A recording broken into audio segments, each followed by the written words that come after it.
시편 3편 말씀 같이 읽겠습니다.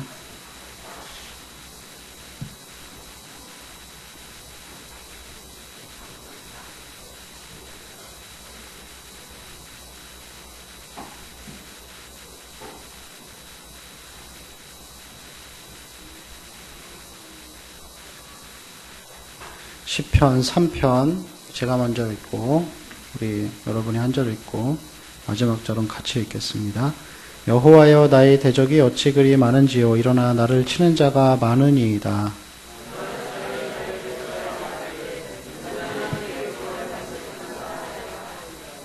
여호와여 주는 나의 방패시요 나의 영광이시요 나의 머리를 드시는 자이시니이다.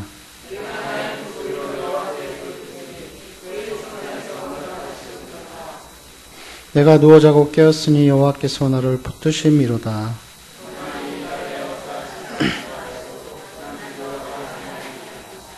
여호와여 일어나소서 나의 하나님이여 나를 구원하소서. 주께서 나의 모든 원수의 뺨을 치시며 악인의 일을 꺾으셨나이다.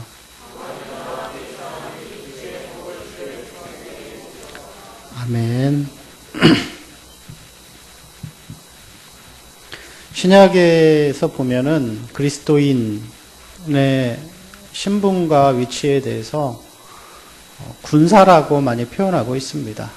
그래서 신약의 성경을 쭉 읽다 보면은 그리스도인 그러면은 세상이 감당할 수 없는 그런 사람들, 죽음도 두려워하지 않고 또 세상을 놀라게 하는 그런 사람들을 가리켜서 그리스도인이라고 표현하고 있습니다. 그래서 그리스도인은 군사입니다. 구약 성경에서도 동일하게 하나님 백성들의 수많은 전쟁들에 대한 기록들이 표현되어 있습니다. 여러분, 그리스도인은 군사의 삶을 살아가는 사람들입니다. 그런데 우리가 이 군사의 삶을 살아가면서 과연 어떻게 해야 승리하면서 잘 이겨낼 수 있을까? 우리는 그것에 대해서 오늘 본문 말씀을 통해서 어떻게 능력 있는 삶을 살아가고 어떻게 이 세상에서 그러한 영향력 있는 사람이 될 수 있을지에 대해서 우리가 정확하게 배울 수 있습니다. 그리스도인이 군사라는 것은 다시 말하면은 영적인 전쟁 가운데 있는 사람들입니다. 여러분, 우리는 전쟁터에 서 있는 사람들이죠. 그렇죠? 분명 우리의 전쟁은 영적인 전쟁입니다. 우리가 그리스도인의 싸움은 절대로 혈과 육에 대한 것이 아니라 영적인 전쟁이라고 말할 수 있습니다. 보통 선교를 가거나 또 어떤 선교 훈련을 받을 때 보통 많이 하는 것들이 땅 밟기를 많이 합니다. 그런데 총신 측에서는 사실 땅 밟기를 비성경적인 것으로 이렇게 이야기를 하더라고요. 저는 잘 모르겠어요.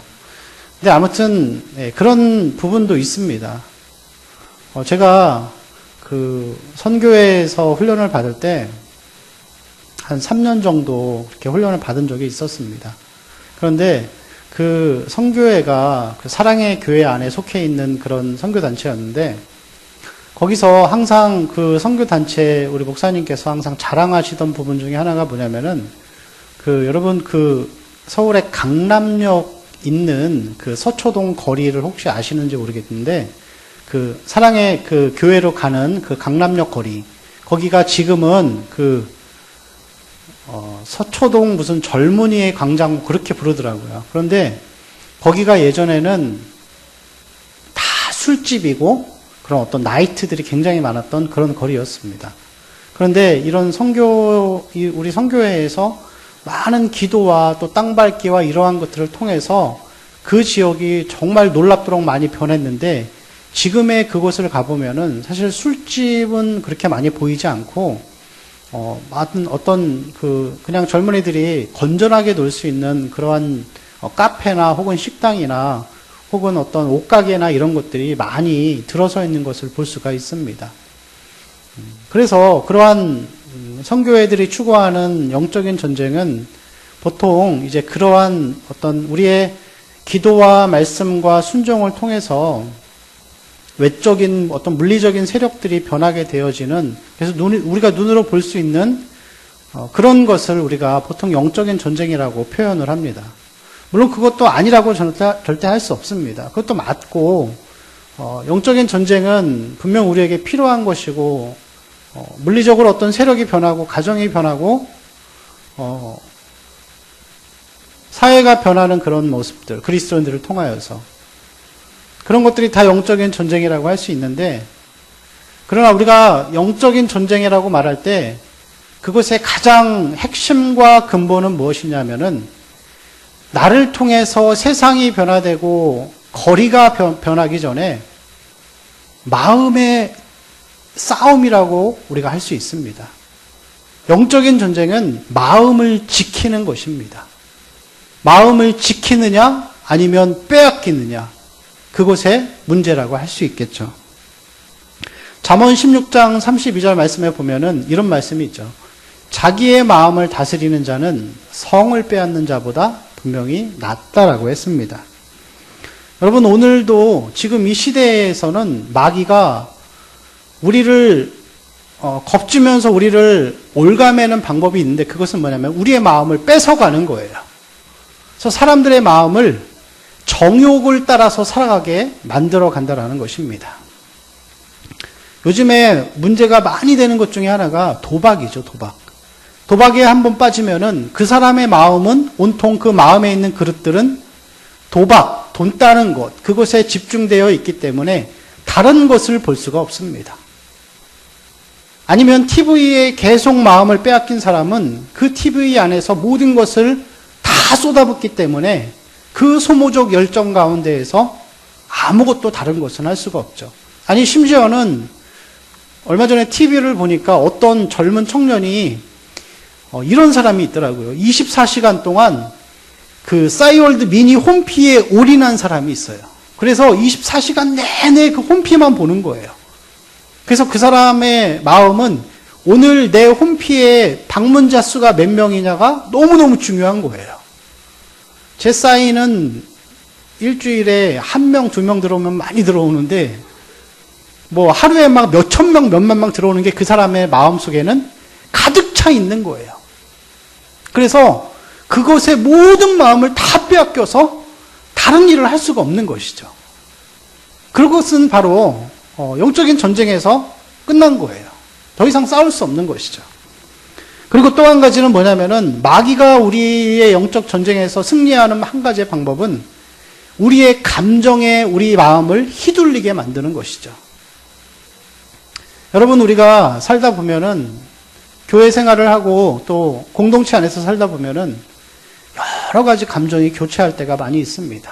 항상 하나님의 은혜와 사랑 가운데에서 그렇게만 거하면 참 좋겠지만, 괜히 옆 사람과 싸울 수도 있고, 감정이 어떤 뒤틀릴 때가 많이 있다라는 것이죠. 분노할 수도 있고, 서운할 수도 있고, 혹은 미워하는 마음이 자꾸만 들 수도 있는 것이죠. 그런데 그러한 감정에 휘둘리면서 살게 하는 것은 바로 사단이 주는 마음입니다.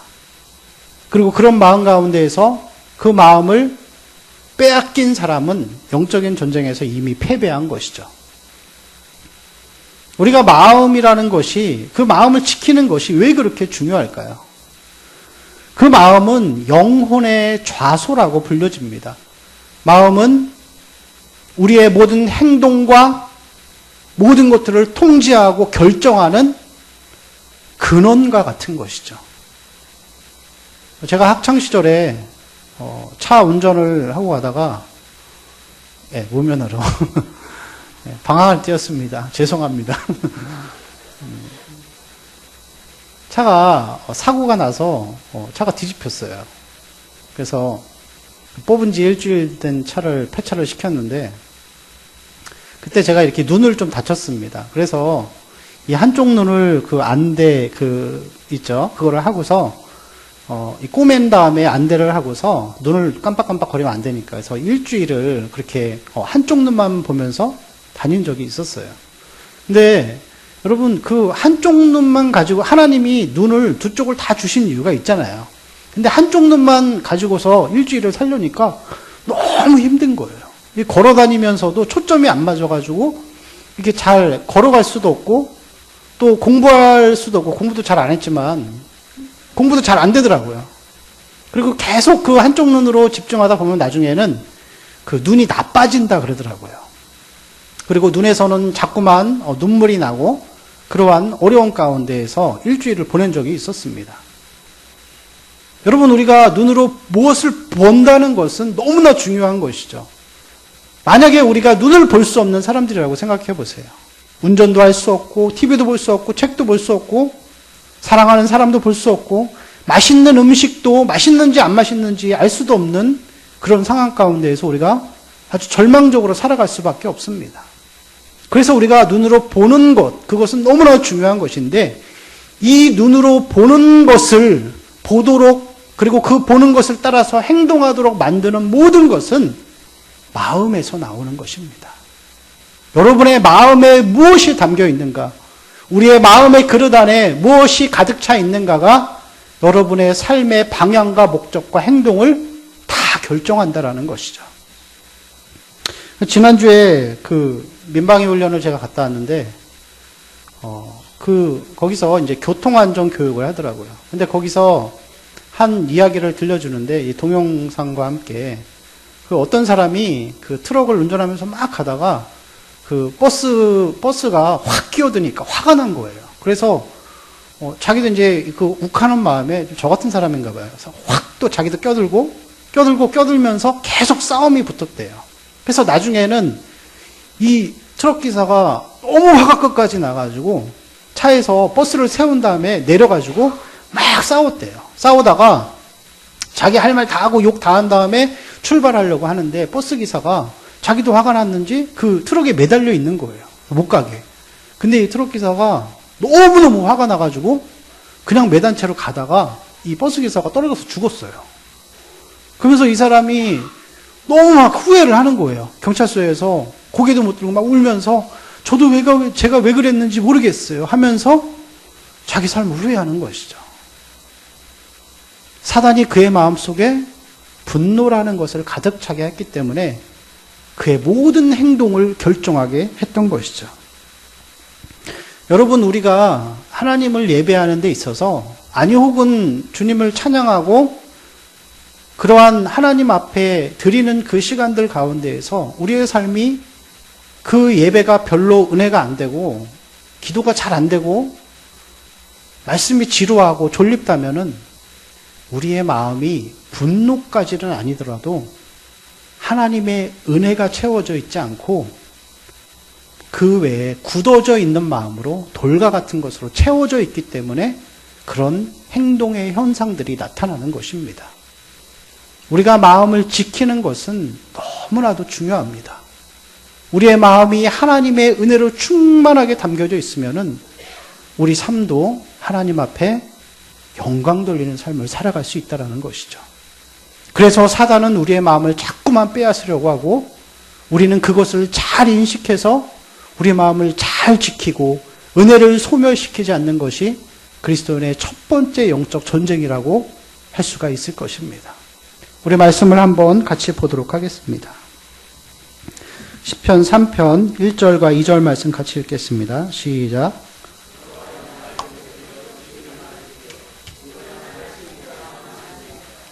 많은 사람이 나를 대적하여 말하기를 그는 하나님께 구원을 받지 못한다 하나이다. 아멘. 오늘 이 말씀의 배경은 이제 다윗이 그가 가장 총애하고 사랑하는 아들이었던 압살롬에게 반역을 당해서 이제 목숨을 구하기 위해서 쫓겨나가는 그런 장면이죠. 그 다윗의 실망감과 고통은 아주 굉장했겠죠. 자기가 낳은 그 아들에게서 배반을 당하고 쫓겨나가는 그 입장.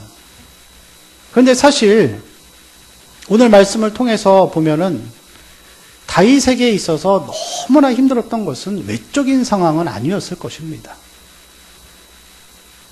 우리 2절 말씀에 보면은 이런 말씀이 있습니다. 많은 사람이 나를 대적하여 말하기를. 여기서 나라는 것은 히브리어로 네펫이라고 그러는데 그것은 감정, 사랑, 갈망, 기쁨 등의 좌소, 마음을 가리키는 거예요. 그러면서 2절 말씀을 통해서 보면은 사람들이 그렇게 이야기하는 것이죠. 그는 하나님께 구원을 받지 못한다 하나이다. 사실 다윗에게 있어서 정말로 힘들고 그를 무너지게 하는 것은 외적인 상황의 고통이 아니라 그의 마음을 공격하고 좌절하고 절망하게 만드는 많은 사람들의 어떤 수군거림과 말이었을 것입니다. 마음을 빼앗기는 상황이죠. 그의 행동이 아니라, 외적인 삶이 아니라 그의 마음을 뺏으려고 하는 사단의 계략들. 하나님께 구원을 얻지 못한다 하나이다. 우리는 다 구원받았습니다. 그리고 하나님은 구원받은 우리를 절대로 버리지 아니하시는데, 우리가 죄 지을 때마다 사단이 우리 마음을 빼앗죠. 너 하나님이 버렸어. 너 하나님이 구원하시지 못해. 이런 마음을 자꾸만 두는 것이죠. 그래서 우리가 그 마음을 잘 지켜야 한다는 것입니다. 사람들은 항상 이 마음을 지키는 것에 있어서 실패할 때가 너무나 많습니다. 사실 저도 그러니까요. 어느 순간 분노하는 마음이 들어오고 또 어느 순간 섭섭한 마음이 들어와서 내 삶을 망쳐버릴 때가 또 많이 있습니다. 왜 우리가 이렇게 마음을 지키지 못하면서 자꾸만 그리스도인으로서 패배할 수밖에 없을까요? 그것은 두 가지의 이유가 있는데, 하나는 우리의 대적이 너무나 강하다는 것입니다. 마음을 공격하는 그 사단의 전략들, 너무나 강한 것이죠. 2절 말씀에 보면은 다시 그런 말씀이 있습니다. 1절 말씀을 보겠습니다. 여호와여 나의 대적이 어찌 그리 많은지요. 여기서 많다라는 것은 크다, 많다 혹은 만배로 증가하다라는 뜻이 있습니다. 그리고 1절과 2절에 나오는 우리를 적대시하는 그 대적. 이 대적이라는 말에는 두 가지, 아니 세 가지의 의미가 담겨져 있는데, 그것은 좁은 강이라는 뜻이 담겨져 있어요. 여러분 혹시 그 장마철이나 태풍이 왔을 때 급류가 막 흘러가는 거예요. 시뻘건 물이. 그리고 거기에서 사고 장면이 나오는데 사람이 휩쓸려 가는 거예요. 근데 한번 휩쓸려 가면 어떻게 되죠? 살아남기가 힘들죠. 이제 그런 것을 표현하는 것입니다. 아니면 좁고 깊은 함정이란 뜻이 있습니다. 이 대적이라는 말에는. 혹시 여러분 우리 청년들 중에 그 프리즌 브레이크라는 영화 혹시 보신 적 있나요? 그 프리즌 브레이크라는 영화에서 보면은 이 주인공을 죽이기 위해서 한 아주 대단한 킬러가 막 쫓아가요. 이 산길을 막 쫓아가고 있는데, 그 쫓아가는 가운데에서 어느 순간 그 킬러가 으악 하면서 안 보이는 거예요. 그래서 왜 그런가 봤더니 그 구멍에 빠진 거예요. 근데 그 구멍이 어떤 구멍이냐면은 한 사람이 딱 들어갈 수 있는 한 요 정도 크기. 그렇지만 깊이는 한 10m 가까이 되는 그런 곳이에요. 그래서 이 킬러가 주인공에게 자꾸만 자기 구해달라고 요청을 하는데 구해주지 않죠. 그래서 며칠 후에 그곳을 다시 가봤더니 그 위대한 아주 그 능수능란한 킬러가 거기서 빠져서 그냥 죽어 있는 거예요. 도저히 헤어나올 수 없고 자기 힘으로 나올 수 없는 그런 모습이라는 것이죠. 그리고 이 대적이라는 말 안에는 음녀의 유혹적인 성격이 담겨져 있습니다. 여러분 마음속에서 한번 이렇게 분노하는 마음이 탁 튀어나올 때 그것을 여러분 스스로 이렇게 탁 누를 수 있을까요? 도저히 못 참는데 그것을 끝까지 참고 하나님의 은혜로 채울 수 있는 것이 절대로 쉽지 않습니다. 사단이 우리의 마음을 탁 빼앗는 것이죠. 그 상황에서. 어떻게 해서든 하나님의 은혜를 다 까먹고 정욕과 감정에 휘둘려서 살도록 우리를 자꾸만 적대적인 세력이 애쓴다고 볼 수 있습니다. 또 한 가지 우리가 이 마음을 잘 지키지 못하는 이유는 뭐냐면은 내가 그 마음을 지키지 못하는 자리로 걸어가는 거예요.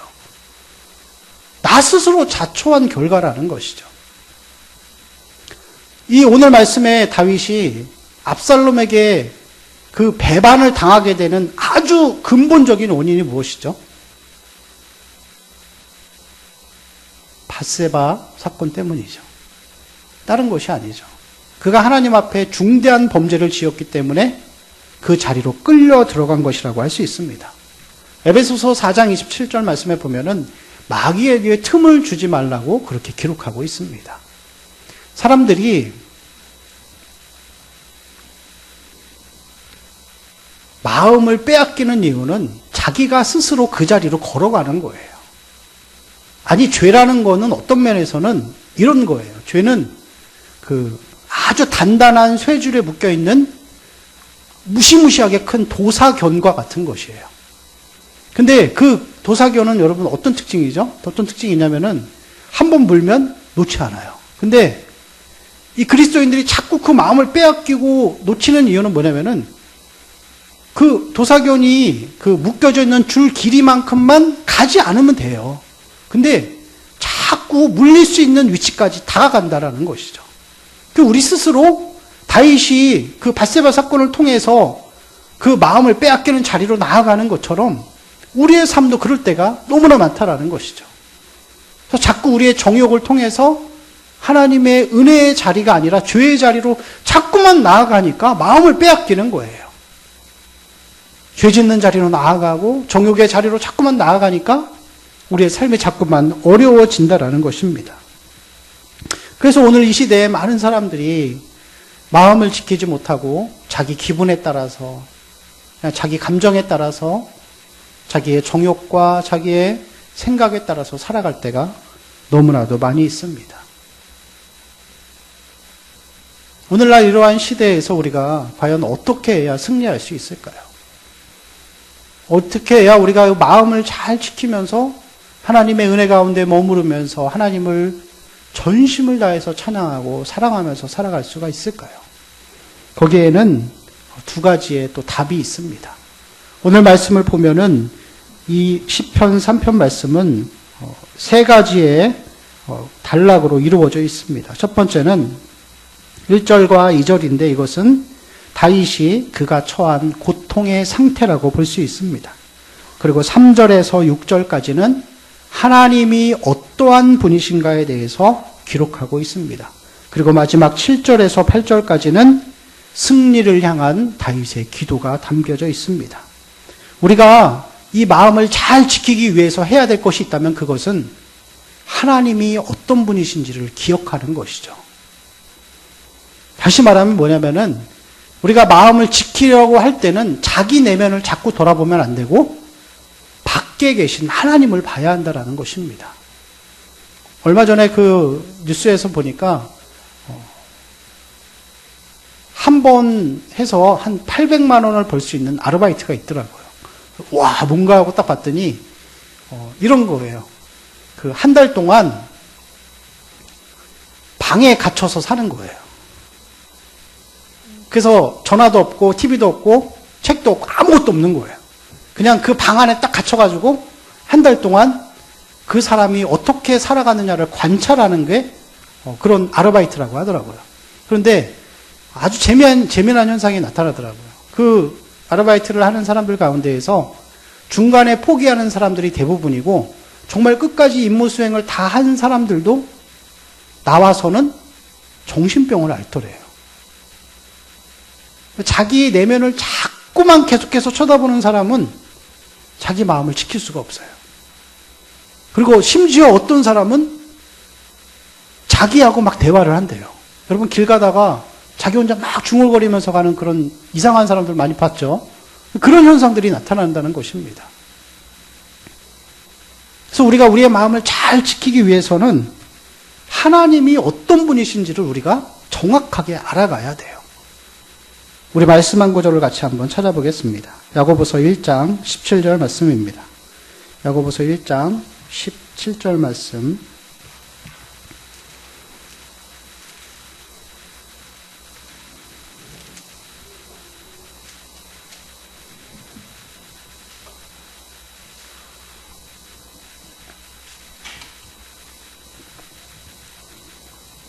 네, 같이 읽겠습니다. 시작. 온갖 좋은 은사와 온전한 선물이 다비로부터 빛들의 아버지께로부터 내려오나니 그는 변함도 없으시고 회전하는 그림자도 없으시니라. 아멘. 하나님은 언제나 그 자리에 계십니다. 변하는 건 우리의 마음이지 하나님이 아니시죠. 우리가 곤란을 당하고 마음을 빼앗기려 할 때 언제나 우리를 도와주시고 함께 하시는 분이 하나님이시라는 것입니다. 한 구절 더 찾아보겠습니다. 로마서 5장 8절 말씀입니다. 로마서 5장 8절 말씀.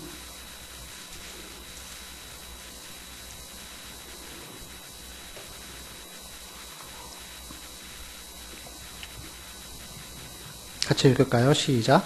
우리가 아직 죄인 되었을 때 그리스도께서 우리를 위하여 죽으심으로 하나님께서 우리에 대한 자기의 사랑을 확증하셨느니라. 아멘. 제가 질문 한 가지 드리겠습니다. 여러분, 하나님이 우리를 언제 선택하셨죠? 창세전에 선택하셨죠. 세상이 창조되기도 전에. 그 선택하신 가운데에서 예수 그리스도의 십자가 죽으심을 통해서 사랑을 확증하신 것이죠. 그리고 우리가 죽을 그날까지 하나님은 우리를 절대로 버리지 않으십니다. 절대로 버리지 않으십니다. 어떤 죄를 지어도 구원은 취소되지 않습니다.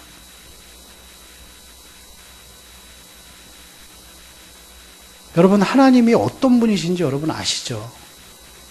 구약 시대에는 하나님 여호와라는 이름을 감히 사람들이 말할 수도 쓸 수도 없었어요.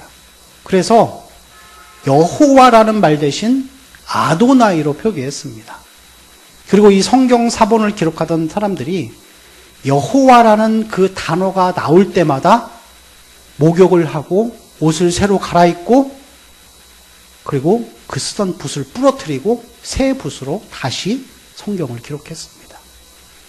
너무나 거룩하시고 위대하시고 전능하셔서 감히 사람은 상상도 할 수 없고 대면할 수 없는 그 하나님이 처음부터 끝까지 우리를 지키신다라는 것입니다. 이것은 무엇을 의미하냐면은 하나님이 누구신가를 기억하라는 것은 하나님과의 신뢰 관계를 쌓으라는 것입니다. 여러분 4절 말씀을 같이 한번 읽어보겠습니다. 시편 3편 4절 말씀 읽을까요? 시작. 내가 나의 목소리로 여호와께 부르짖으리 그의 성산에서 응답하시는도다. 아멘. 남녀 관계나 혹은 친구 관계에서 신뢰를 쌓기 위해서는 어떻게 해야 되죠? 첫 번째 과정이 이야기를 많이 해야 되죠.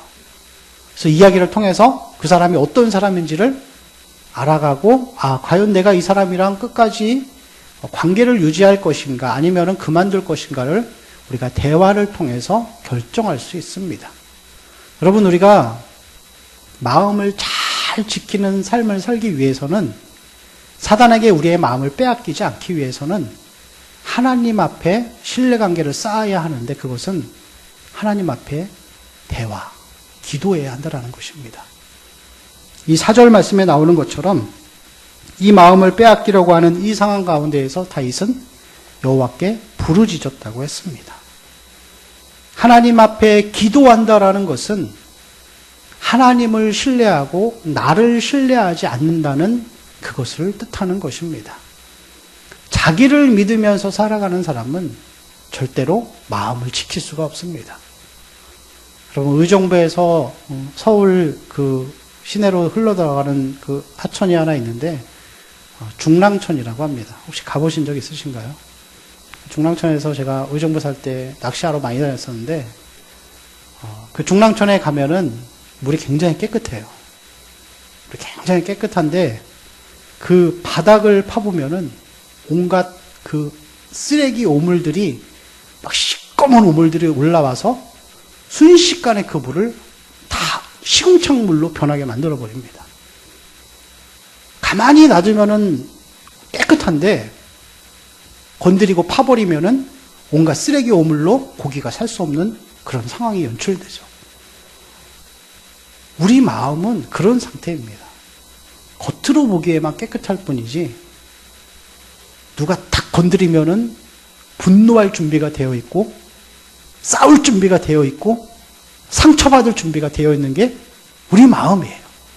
아니, 지금 예배 끝나고 저도 가다가 누가 운전하다가 열받게 하면은 막 쫓아갈지 몰라요. 우리 마음이 언제나 사단이 탁 건드려서 마음을 빼앗으려고 한다는 것이죠. 그래서 그러한 마음을 우리가 잘 지키기 위해서는 하나님 앞에 기도를 통해서 기도의 은혜들과 그 평안의 그런 선물들을 자꾸 마음속에 채워야 한다는 것입니다. 그것이 없으면 절대로 우리는 마음을 지킬 수가 없다는 것입니다. 기도는 마치 우리의 마음을, 우리의 더러운 마음의 그릇들을 씻어내는 물과 같고 세정제와 같은 것입니다. 여러분, 기도해야 합니다. 특별히 기도할 때 우리는 하나님 저에게 영적인 분별력을 주옵소서. 아, 이것이 사단이 주는 것이구나. 나의 가족을 통해서, 이웃을 통해서, 혹은 내 자녀를 통해서, 부모를 통해서 내 마음이 상해지게 할 때, 아, 이것이 사단이 주는 것이구나. 그런 영적인 분별력을 우리가 소유할 수 있어야 합니다. 두 번째는 우리가 말씀에 대한 순종이 필요합니다. 우리 7절 말씀을 같이 읽어보겠습니다. 시작. 여호와여 일어나소서, 나의 하나님이여 나를 구원하소서. 주께서 나의 모든 원수의 뺨을 치시며 악인의 일을 꺾으셨나이다. 아멘. 우리가 마음을 잘 지키는 것이 원수에 대한 승리입니다. 우리가 화가 날 때 화내지 않고, 우리가 분노해야 할 때 분노하지 않고, 고통의 때에 실망하고 또 좌절해야 할 때 소망 가운데 살아갈 수 있는 것이, 그 마음을 지키는 것이 바로 영적인 전쟁의 승리입니다. 그런데 이 승리가 어떻게 쟁취되어지냐면은 레위기서 26장 우리 3절 말씀을 같이 한번 다시 읽어보겠습니다. 레위기서 26장 3절의 말씀입니다.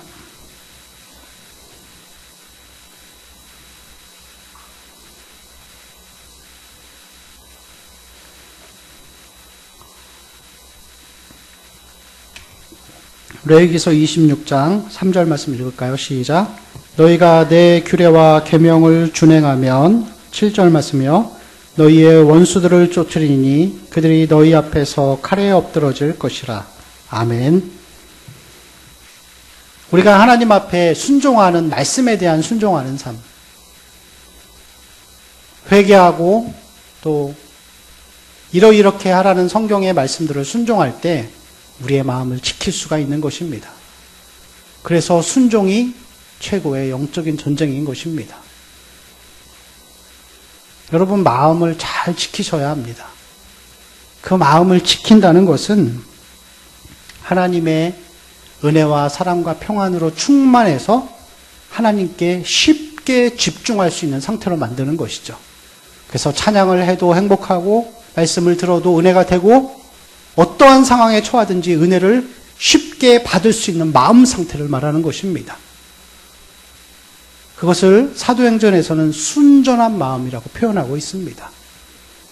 그 순전한 마음에 대해서는 더 얘기하면 길어지기 때문에 다음 시간에 하도록 하겠습니다. 여러분, 제가 여러분의 마음 상태는 어떠실지 모르겠지만 제 마음은 별로 그렇게 좋지 않을 때가 참 많이 있습니다. 특별히 주일날 앞두고서는 이 토요일날 정도 되면은 마음속에서 막 분노하는 마음들이 있을 때가 있어요. 정말 다른 때는 느껴보지 못했던, 이 목사가 된 이후에 점점 더 심해지는 그런 마음들이 있더라고요.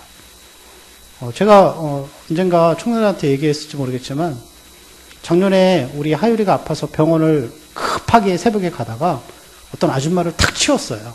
차로. 근데 이 아줌마가 별로 안 다쳤는데 누워버리신 거예요. 그래서 돈을 많이 물어드렸습니다. 물어드리지 않아도 되는 돈인데 물어드린 것이죠. 근데 더 화가 나는 거는 이 아주머니가 다 마무리하고 제가 이제 끝나고 이제 나왔는데 다시 저한테 전화를 하신 거예요. 전화를 해가지고 뭐 경찰에 신고는 왜 안 했니 이러면서 뭐 그런 말씀을 하시더라고요. 그래서 다시 갔어요. 갔더니 그 가족들이랑 딸이랑 와가지고 저를 막 죄인 취급하면서 막 그렇게 하더라고요. 근데 또 화가 날라 그래요. 그렇게 잘 마무리가 됐습니다. 근데 정말 억울한 상황이죠. 제가 할 도리 다 했는데 마치 무슨 범죄자 취급하듯이 그렇게 대하는, 또 나이도 어린 그런 젊은 자매가 저한테 그러더라고요. 근데 그 일이 벌써 1년이 아니라 한 1년 6개월이 다 되어 가는데도 아직까지도 제 마음에 그걸 생각하면 분노가 막 넘치는 거예요. 한 번만 만나보자. 여러분, 우리의 영적인 상태가 더 안 좋아질 때에는 자꾸만 사단이 우리의 과거를 떠올리게 해서 분노하게 만들고 상하게 만들고 고통스럽게 만드는 거예요. 여러분, 그 마음을 빼앗긴 채로 살아가는 자는 아무것도 할 수 없습니다. 이미 영적인 전쟁에서 패배한 것이죠. 그것을 우리가 이기기 위해서는 우리 스스로 할 수 없어요. 우리 내면을 들춰보면 중랑천의 그 바닥과 같은 것이죠. 그때마다 우리가 하나님 앞에 내가 주님을 신뢰합니다라고 기도하는 것이죠. 그때마다 말씀에 대해서 순종하면서 하나님 앞에 나아가는 그 삶. 여러분, 마음을 잘 지켜야 합니다. 그 마음을 지키는 것이 그리스도인의 영적인 전쟁에서의 승리인 것이죠. 그 영적인 전쟁의 승리가 있을 때 우리의 삶이 새롭게 변화될 것입니다. 마지막 절에 보니까 구원은 여호와께 있사오니 주의 복을 주의 백성에게 내리소서. 우리가 마음을 딱 지키는 그 훈련, 마음을 잘 지켜서 언제나 하나님과의 친밀한 관계에 속해 있을 때 우리의 외적인 삶도 복을 받는 것입니다. 보이는 삶, 경제적인 삶, 혹은 사람들과의 관계, 하나님과의 관계 모든 것들이 이 마음 지킴을 통해서 이루어져 간다라는 것이죠. 여러분, 하나님이 우리가 마음을 잘 지키던 잘 못 지키던 그것은 우리의 마음입니다. 왜냐하면 하나님이 이미 우리에게 그렇게 마음을 지키면서 살 수 있는 능력과 위치에 우리를 있게 하셨어요. 그런데 만약에 우리가 그렇게 잘 지키지 못해서 1년, 2년을 살아갈 수도 있고 더 많이 살아갈 수도 있고 아니면 마음을 잘 지켜서 하나님과의 은혜를 누리면서 살아갈 수 있어요. 그것은 여러분의 선택입니다. 그러나 분명히 중요한 것은 하나님은 그것을 상급으로 계산하고 계신다는 것이죠. 부끄럽지만 저도 정말 하나님 앞에 1년이 넘도록 기도 안 할 때도 있었어요. 하나님을 향한 불신의 마음, 원망의 마음을 가지고서 그냥 내 마음대로 살 때도 많이 있었습니다. 근데 그런 상황이 지나고 나서 돌아보면 나만 손해예요. 우리의 마음을 빼앗길 때마다 하나님 앞에 기도하십시오. 부르짖어 기도하십시오. 말씀 가운데 순종하는 삶을 살기를 바랍니다. 이 한 주간 여러분의 마음을 잘 지켜서 사단의 구정물들이 우리 마음속으로 들어오지 못하도록 우리 귀한 한 주간 보내시길 간절히 축원합니다. 기도하겠습니다.